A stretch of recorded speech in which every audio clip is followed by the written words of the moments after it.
नमस्कार, आप देख रहे हैं कालचक्र। मैं हूं श्रद्धा और मेरे साथ हैं प्रश्न कुंडली विशेषज्ञ पंडित सुरेश पांडे जी। पंडित जी, बहुत बहुत स्वागत है आपका। नमस्कार। धन्यवाद। गाय को भोजन कराने से, गाय की पीठ पर हाथ फेरने से, गौशाला में सेवा करने से मजबूत होंगे 9 ग्रह। देखिए कालचक्र। जी हाँ, सनातन धर्म में गाय को सबसे सर्वश्रेष्ठ और बहुमूल्य माना गया है। गाय के गोबर, गौमूत्र से लेकर गाय का दूध बेहद पवित्र और अनमोल है। ऐसे में आज पंडित सुरेश पांडे जी आपको गाय और 9 ग्रहों के बीच का कनेक्शन समझाएंगे। कैसे गाय की सेवा करने से और अलग अलग चीजें गाय को खिलाने से आपकी कुंडली में बैठे 9 ग्रह आपको शुभ फल दे सकते हैं, इसी से जुड़ा है आज का टॉपिक। इसके अलावा अगर आपका कोई भी सवाल है तो हमें फोन करें। हमारा फोन नंबर है 012066522411। तो चलिए, सबसे पहले शास्त्रों में गाय के महत्व की बात करेंगे। पंडित जी से जानेंगे कि क्या शास्त्रों में कही गई ये बात सच है कि गाय के हर अंग में देवताओं का वास है। ये जानते हैं पंडित जी से। गाय हमारी माता है और हम हमेशा से यही सुनते आए हैं और गाय पूजनीय है, ये हम सुनते आए हैं। 9 ग्रहों से इसका कनेक्शन तो जानूंगी, लेकिन वाकई में हर अंग में गाय के देवता बसते हैं। इसमें कोई दो राय नहीं है। सनातन धर्म की मान्यता है कि गाय के शरीर में 33 कोटि देवी देवताओं का वास होता है। देखो, यहाँ कोटि माने करोड़ भी होता है, कोटि माने प्रकार भी होता है। यहाँ यही नहीं समझ लेना चाहिए कि 33 करोड़। 33 करोड़ जो है, 33 कोटि देवता हैं हमारे, ये बात समझ में आती है। 33 कोटि देवता हैं, तो 33 कोटि देवी देवताओं का वास गाय के शरीर में होता है। जानते हैं, धार्मिक दृष्टि कुछ भी हो, लेकिन भारत की अर्थव्यवस्था, प्राचीन भारत की अर्थव्यवस्था कहाँ टिकी हुई थी? गाय पर। रहीमदास जी क्या लिखते हैं? गोधन, गजधन, बाजधन और रतन धन खान, जब आवे संतोष धन, सब धन धूरि समान। इस बात से ये बात प्रमाणित होती है कि गाय भारतीय अर्थव्यवस्था की मेरुदंड रही है। गोधन, गाय सबसे बड़ा धन। गज धन, दूसरे नंबर पर हाथी। बाज धन, तीसरे नंबर पर घोड़ा धन। और रतन धन खान, और उसके बाद हीरा पन्ना मोती माणिक। जब आवे संतोष धन, सब धन धूरि समान।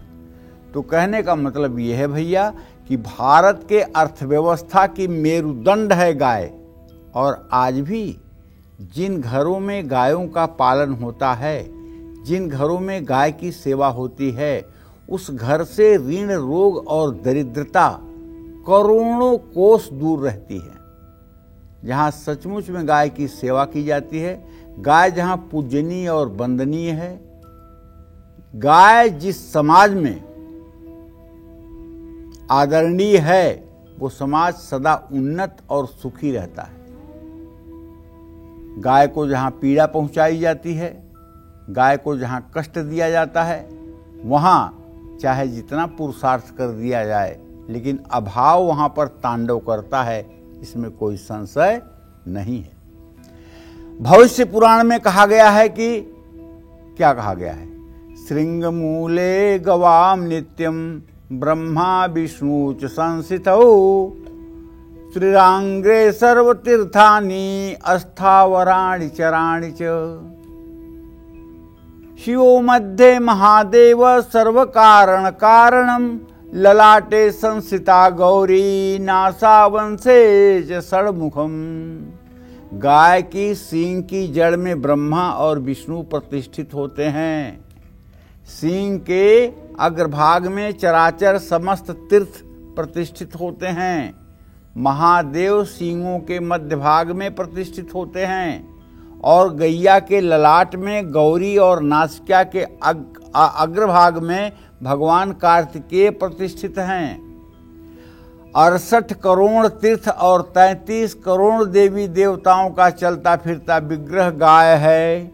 जो व्यक्ति गाय की पीठ पर हाथ फेर देता है, गाय को मच्छर और मक्खियों से बचाता है, गौशाला की सफाई करता है, उसे बहुत पुण्य मिलता है। निष्काम भाव से गौ सेवा करने वाला गौदान के बराबर पुण्य प्राप्त करता है। ऐसा भी कहा गया है कि जो व्यक्ति गाय के पानी पीने में रुकावट बनता है वो महापाप का भागी होता है। गरुड़ पुराण में कहा गया है कि बैतरणी नदी पार करने का एकमात्र साधन गाय है। 11वें दिन जब कोई व्यक्ति मर जाता है तो 11वें दिन एकादश का श्राद्ध होता है और उस श्राद्ध में अंत में बैतरणी नदी पार उपलक्षण से कराई जाती है। तो होता क्या है कि यज्ञ मंडप के दक्षिण दिशा में एक छोटी सी नाली नुमा गड्ढा खोद दिया जाता है। 1 फीट चौड़ा, 6 इंच गहरा और लगभग 4-5 फीट लंबा जो है एक गड्ढा खोद दिया जाता है और उस गड्ढे को पानी से भर दिया जाता है। गड्ढे के उत्तर तरफ गाय को खड़ी कर दिया जाता है और उत्तर तरफ वो यजमान जिसके पूर्वज मरे हुए हैं वो हो जाता है। वो गाय की पूंछ पकड़ लेते हैं और सामने से गाय को कोई जरा सा हांका लगा देता है। गाय वो नाली डाक करके उस पार चली जाती है और वो व्यक्ति भी उस पार चला जाता है। यही बैतरणी नदी है और इसी को पार करना उपलक्षण से एकादश श्राद्ध में कहते हैं।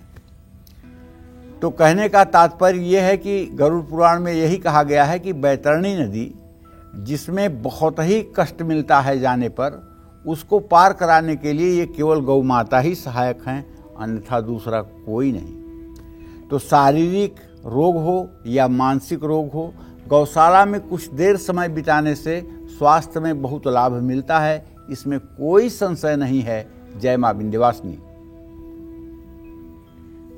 और चलिए अब बात करेंगे गौ सेवा की। गौ सेवा कैसे हमारे जीवन से दुर्भाग्य को दूर कर सकती है और सौभाग्य को बढ़ा सकती है, यही बता रहे हैं आपको पंडित जी आज कालचक्र में। और पंडित जी से जानेंगे कि कैसे हम गौ सेवा करके अपने भाग्य को और दुरुस्त कर सकते हैं।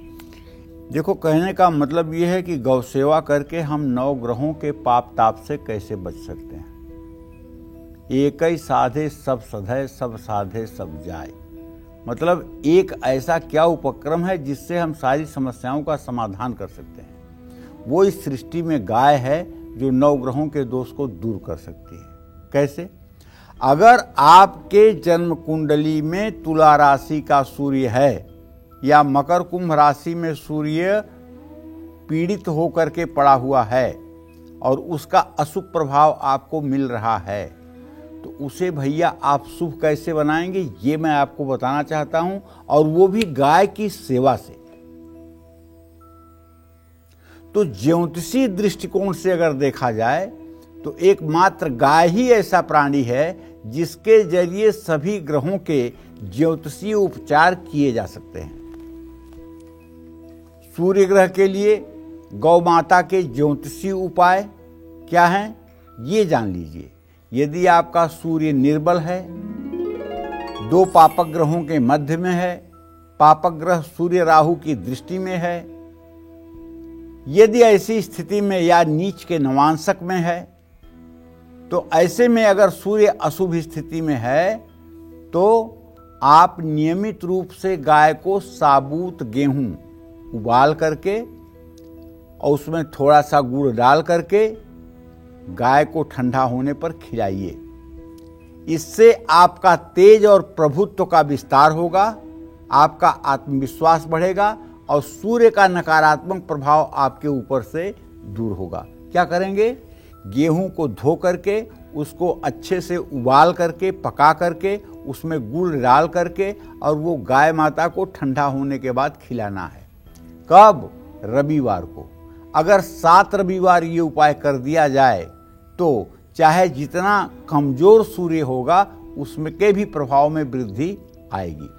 रविवार को गाय को गेहूं और गुड़ मिला करके खिलाने से कुंडली में कमजोर सूर्य के प्रभाव कम होने लगते हैं और बछड़े के साथ गाय का दान करने से भी सूर्य को बल मिलता है। जय मां विंध्यवासिनी।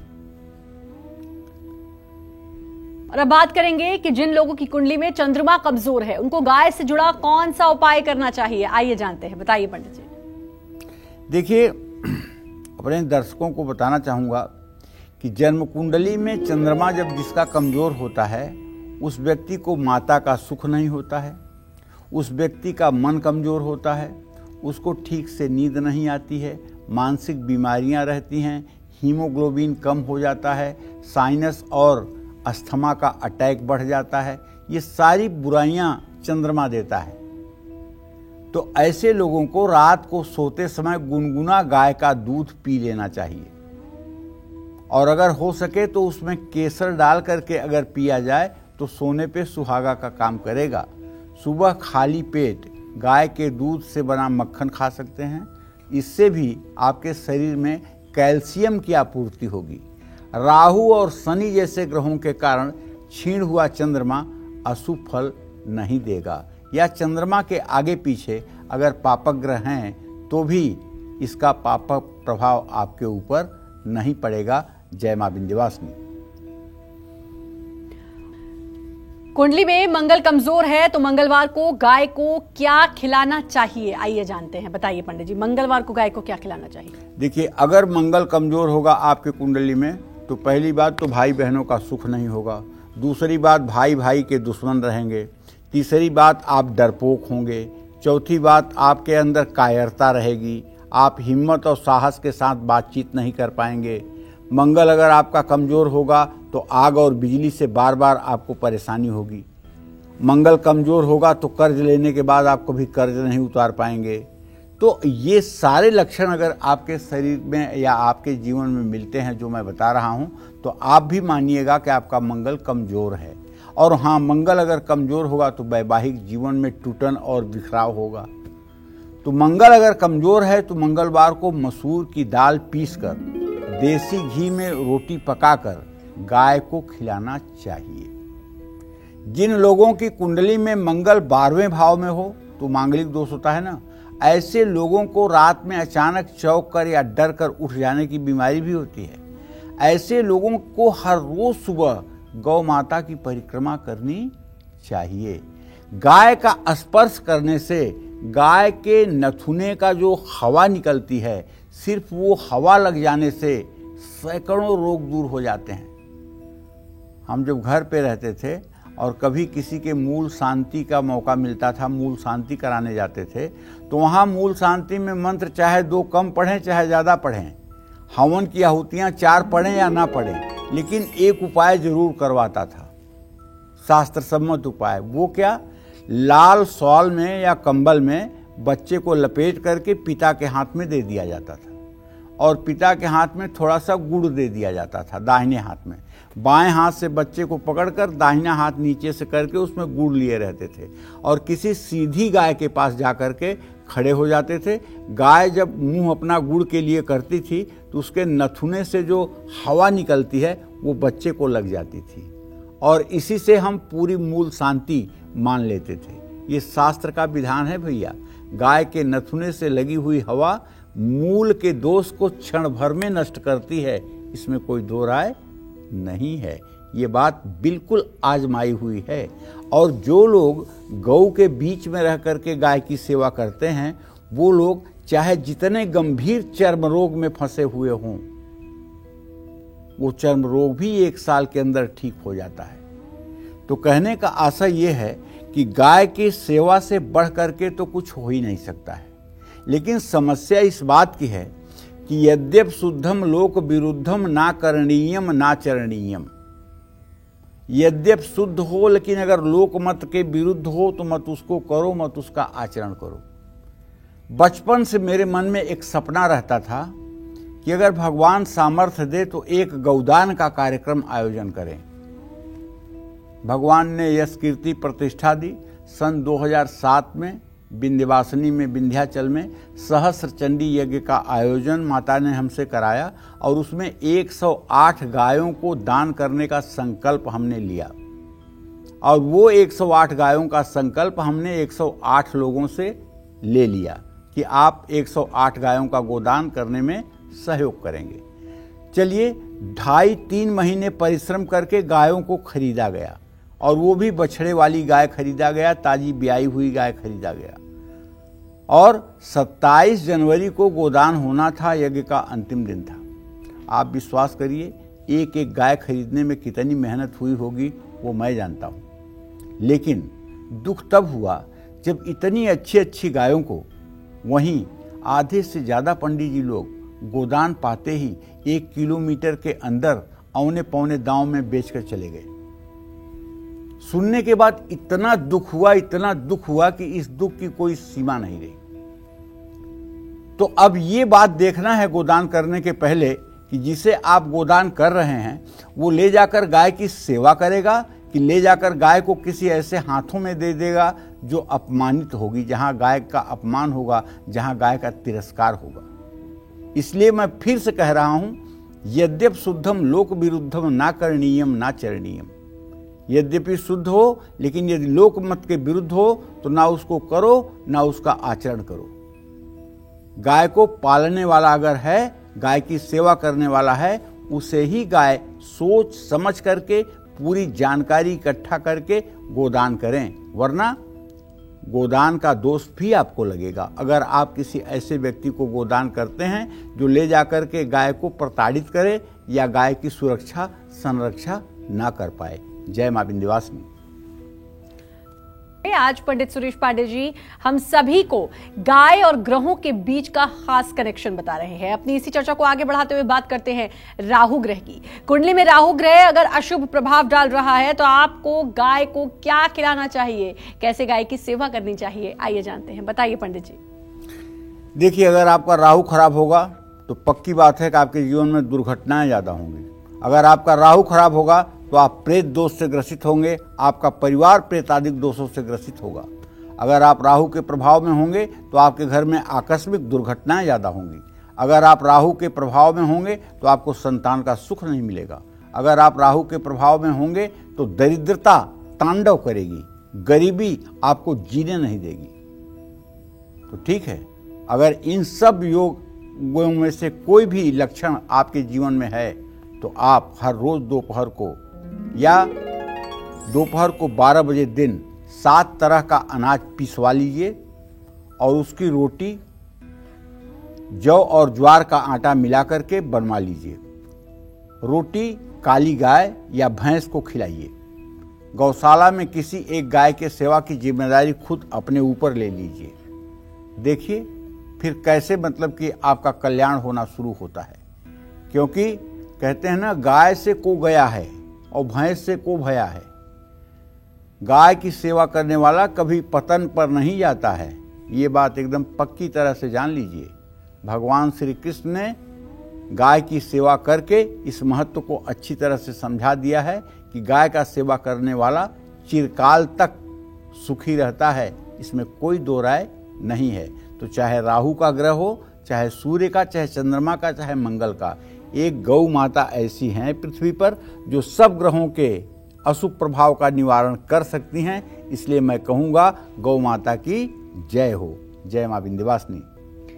कुंडली में गुरु ग्रह अगर अशुभ फल दे रहा है तो ऐसे में आपको गाय की सेवा कैसे करनी चाहिए, आइए जानते हैं। बताइए पंडित जी। जब गुरु ग्रह खराब होता है श्रद्धा ना, तो अपना गुरु जो गुरु मंत्र देता है कानों में, वो केवल हर समय धन ऐंठने का काम करता है, अपने शिष्य का शोषण करने का काम करता है, न तो शिष्य को मार्गदर्शन देता है, न शिष्य के दुख को दूर करता है, बल्कि वो हर समय शिष्य का शोषण ही करता है और शिष्य को दिग्भ्रमित करके उसे अधोपतन के रास्ते पर डाल देता है। हरई गुरु धन शोक न हरई, सो गुरु घोर नरक मह परई। ऐसा गुरु घोर नरक में तो जाता ही है, लेकिन तत्काल बेचारे शिष्य की दुर्गति हो जाती है। ठीक है, तो अगर गुरु ग्रह कमजोर होगा तो बौद्धिक क्षमता भी कमजोर होगी, पूजा पाठ में मन भी नहीं लगेगा। ऐसे में तो केवल गौवंश का दर्शन कर लेने से ये दोष दूर हो जाता है। जो लोग सुबह सुबह उठ करके अपना हाथ देखते हैं और उसके बाद गाय का दर्शन करते हैं, ऐसे लोगों का बृहस्पति बहुत जल्दी मजबूत हो जाता है। और बृहस्पति का मजबूत होना ही जीवन में सुख सामर्थ्य है। जस्य केंद्रे बृहस्पति किम कुर्वन्ति अन्य ग्रहा। एक बृहस्पति अगर मजबूत हो जाए पूरे कुंडली में तो कुंडली के सारे अशुभ योगों की ऐसी तैसी कर देते हैं। तो एक बृहस्पति का अच्छा और एक बृहस्पति खराब हो जाए तो सब कुछ होते हुए भी सब कुछ बेकार हो जाता है। गाय जहाँ रहती है या गौशाले में कुछ समय हर रोज या हफ्ते में एक बार जरूर थोड़ा अपना समय बिताना चाहिए और गौ सेवा करना चाहिए। इससे भी बृहस्पति की कृपा प्राप्त होती है। जय मां विंध्यवासिनी। कुंडली में अगर शनि अशुभ हो तो शनि के 7.5 ढैया चल रही हो तो कैसे करनी चाहिए गाय की सेवा और क्या करना चाहिए गाय से जुड़ा हुआ उपाय, आइए जानते हैं, बताइए पंडित। कुंडली में अगर शनि खराब होता है तो चर्म रोग होता है। सफेद कुष्ठ बिना शनि के हो ही नहीं सकता है। शनि, चंद्रमा, बुध, केतु ये 4 ग्रह ही कारक होते हैं सफेद कुष्ठ के। शनि खराब होगा तो नसों का रोग होगा। शनि खराब होगा तो हर समय गैस बनेगी, हर समय एसिडिटी होगी, पेट में जलन रहेगी। शनि खराब होगा तो निम्न किस्म के आदमी की सेवा करनी पड़ेगी। शनि खराब होगा तो न खाने योग्य भोजन खाना पड़ेगा। शनि की 7.5 चल रही है या फिर ढैया चल रही है और लगातार आप परेशान हैं तो काला तिल या उड़द की दाल पीसकर गेहूं के आटे में मिलाकर गाय को रोटी बना करके खिलाइए और गाय के खुर के नीचे की मिट्टी ले आकर के उससे अपने माथे पर रोज तिलक करिए। इससे निसंदेह आपका शनि ठीक हो जाएगा और धीरे धीरे भाग्य आपके लिए सहायक हो जाएगा। जय मां विंध्यवासिनी। कुंडली में अगर बुध अशुभ स्थिति में हो और व्यक्ति को विपरीत प्रभाव दे रहा हो तो ऐसे में आपको गाय की सेवा कैसे करनी चाहिए, आइए जानते हैं, बताइए पंडित जी। कुंडली में अगर बुध खराब होगा तो आपका मामा आपका दुश्मनी का काम करेगा, दुश्मन का काम करेगा। दांतों में पायरिया होगी और दांतों से खून और मवाद निकलेगा, मसूड़ों से मवाद निकलेगी, मुंह से दुर्गंध आएगी। त्वचा रोग, सोरासिस और खुजली, खसरा ऐसे रोग आपको सताएंगे, विपरीत प्रभाव देंगे। मित्र आपके साथ बने दिन में साथ रहेंगे, बिगड़े दिन में आपका उल्टा नुकसान करेंगे। तो कुल मिलाकर के अगर ऐसे कोई प्रभाव आपके जीवन में दिखाई दे रहे हैं तो आप मान लीजिएगा कि कहीं न कहीं से बुध ग्रह आपके लिए हानिकारक है। तो आपको गाय को पत्तेदार सब्जियां बुधवार को जरूर खिलानी चाहिए। कारोबारी अगर नियमित रूप से ये उपाय करेंगे तो उनका पैसा कभी भी फंसेगा नहीं। इसलिए बुध ग्रह अगर किसी का खराब है तो उसे चाहिए कि बुधवार के दिन गौ माता को हरा चारा खिलाएं और उनके पास कुछ समय अपना व्यतीत करने की कोशिश करें। अगर हो सके तो हरी मूंग भिगो करके बुधवार के दिन अगर गौ माता को खिलाया जाए तो अति शीघ्र इसका प्रभाव आपको देखने को मिलता है। जय मां विंध्यवासिनी। कुंडली में केतु अशुभ है तो गाय को क्या खिलाना चाहिए और कैसे सेवा करनी चाहिए, आइए जानते हैं, बताइए पंडित जी।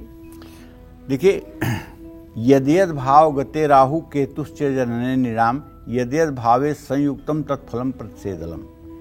केतु जब खराब होगा ना, संतान भाव अशुभ हो जाएगा।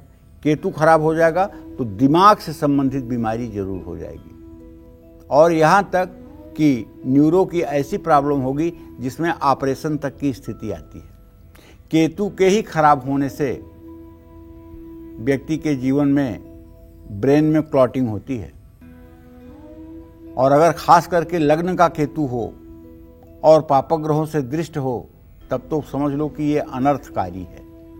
अगर ऐसा कुछ आपके भी जीवन में हो रहा है तो 2 रंग वाले खाद्य पदार्थ या 2 रंग वाले कंबल, सफेद और काले तिल गुड़ में मिला करके शाम के समय गाय को खिलाने से केतु की परेशानी से मुक्ति मिलती है। केतु क्रीडवन्न केतवे पेशो मर्या अपेश से समसभ्य रजायत। तो केतु के मंत्रों का जप करने से तो लाभ मिलता है, लेकिन अगर गाय के पीठ पर केतु से प्रभावित व्यक्ति हाथ फेरे और गाय के माथे पर हल्दी से तिलक करे तो जल्दी से जल्दी केतु ग्रह का बुरा प्रभाव दूर हो जाता है। लेकिन गाय के सानिध्य में जाने से पहले गाय के स्वभाव का पता कर लेना चाहिए। गाय के मालिक से ये पता कर लेना चाहिए कि गाय मधुर स्वभाव की है कि तीखे स्वभाव की है और उसी अनुरूप गाय के पास जाना चाहिए। जय मां विंध्यवासिनी। और कुंडली में बैठा शुक्र अगर आपको अशुभ फल दे रहा है तो ऐसे में आपको गाय को क्या खिलाना चाहिए, आइए जानते हैं, बताइए पंडित जी। देखिए, कुंडली में अगर शुक्र ग्रह विपरीत प्रभाव दे रहा है, शुक्र विपरीत प्रभाव देगा तो वैवाहिक जीवन ठीक नहीं रहेगा, विवाह देर से होगा, सुख सुविधा नहीं मिलेगी, रूखी सूखी रोटी खानी पड़ेगी, फटे पुराने कपड़े पहनने पड़ेंगे, विवाह का सुख नहीं मिलेगा, बार बार तलाक हो जाएगा, बार बार विवाह विच्छेद हो जाएगा, आँखों से जुड़ी समस्या हो जाएगी, मोटे लेंस का चश्मा लग जाएगा और जननांग संबंधी समस्या हो जाएगी, संतान प्राप्ति में कठिनाई पैदा होगी। ये सब चीज़ें अगर आपके जीवन में हो रही हैं तो सुबह सूर्योदय के समय या रात में जब गाय जुगाली करती है उस समय गाय को गुड़ खिलाइएगा। आपके घर के सामने गाय आ जाए तो उसे कुछ खाने के लिए जरूर दीजिएगा और ऐसा करने पर कुछ दिनों के बाद निसंदेह गौ माता के आशीर्वाद से आपका कल्याण होगा। जय मां विंध्यवासिनी। इससे पहले कॉलर जुड़ चुकी हैं हमारे साथ, रिंकी जमशेदपुर से। रिंकी जी, बहुत बहुत स्वागत है, बात करिए पंडित जी से। जी प्रणाम पंडित जी। हाँ, सुखी रहिए। पंडित जी, मेरा नाम रिंकी कुमारी है, मेरा डेट ऑफ बर्थ 4/5/1982 है जी।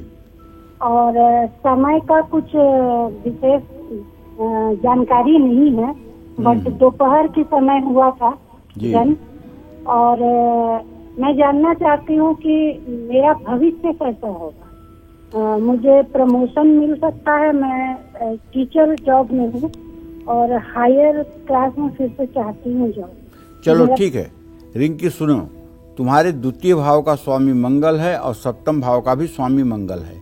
मंगल और बृहस्पति द्वितीय द्वादश की स्थिति में है।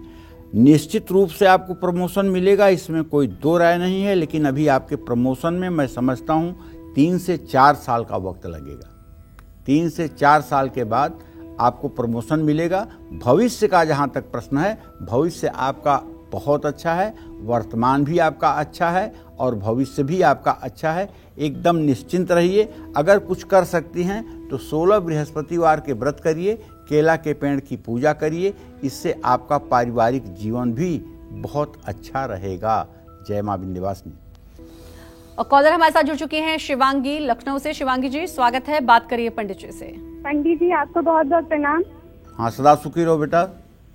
पंडित जी, मैं अपने भाई के बारे में पूछना चाहती हूँ। उसका नाम सौरभ है भैया का। उनकी डेट ऑफ बर्थ है 1986, 18 अगस्त, दिन सोमवार, 9:15 बजे। भैया की सरकारी गवर्नमेंट सर्विस कब तक लग जाएगी, कब तक उनकी शादी अच्छी हो पाएगी, हो सकता है मेरे बारे में बताए। मेरा डेट ऑफ बर्थ है 1994 को, बुधवार को। आपके भैया को न तो सरकारी नौकरी का योग बनता हुआ दिखाई दे रहा है, न मैं इस विषय में कुछ कह पा रहा हूँ। इनसे कहिए प्राइवेट सेक्टर में अपने जीवन के लिए प्रयास करें और उसमें इनको सफलता मिलेगी। दूसरी बात, विवाह के योग में अब काफ़ी विलंब हो चुका है। सरकारी नौकरी का इंतजार करते रहेंगे तो विवाह में भी विलंब हो जाएगा।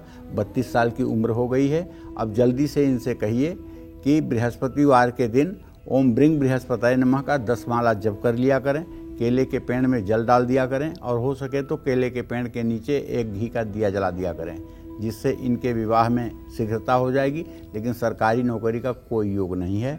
जय मां विंध्यवासिनी। और एक और कॉलर है हमारे साथ, मनोरंजन जी बिहार से। बहुत बहुत स्वागत है आपका, बात करिए पंडित जी से। हेलो पंडित जी। हाँ बोलिए। प्रणाम पंडित जी। सुखी रहिए। क्या नाम है आपका? मैं मनोरंजन कुमारी बिहार वैशाली जिले से बोल रही हूँ जी। मेरा जन्म 24/9/81 है जी। और मेरे बेटे का जन्म है 24/8/2004 जी। ये उसके पढ़ाई के बारे में मैं जानना चाहती हूँ कि इसको मैं क्या पढ़ाऊँ, किसका भविष्य उज्जवल हो, वो इतना मन नहीं लगा और मेरा भविष्य कैसा होगा। चलिए मैं आपको बता देता हूँ। आपके पुत्र भाव का स्वामी बृहस्पति है, उससे पंचम भाव का स्वामी मंगल है। आप अपने बच्चे को आर्ट साइड की पढ़ाई करवाइए और आर्ट साइड की पढ़ाई करवा के सेना में, पुलिस में, मिलिट्री में, एयरफोर्स में, नेवी में जाने के लिए तैयार करिए। ये बहुत अच्छा योग इसका रक्षा सुरक्षा विभाग में जाने का बन रहा है, इसमें सफलता मिलेगी। जय मां विंध्यवासिनी। पंडित जी, आपने बताया कि गाय और ग्रहों का क्या कनेक्शन है। अपना समय दिया, बहुत बहुत धन्यवाद। और उम्मीद करते हैं आज का विषय आपको पसंद आया होगा। कल फिर एक नए विषय और आपकी परेशानियों को दूर करने के लिए ढेरों उपाय लेकर आएंगे हम पंडित सुरेश पांडे जी के साथ। तब तक कालचक्र की पूरी टीम को दीजिए इजाजत और देश दुनिया की खबरों के लिए देखते रहिए News 24। नमस्कार।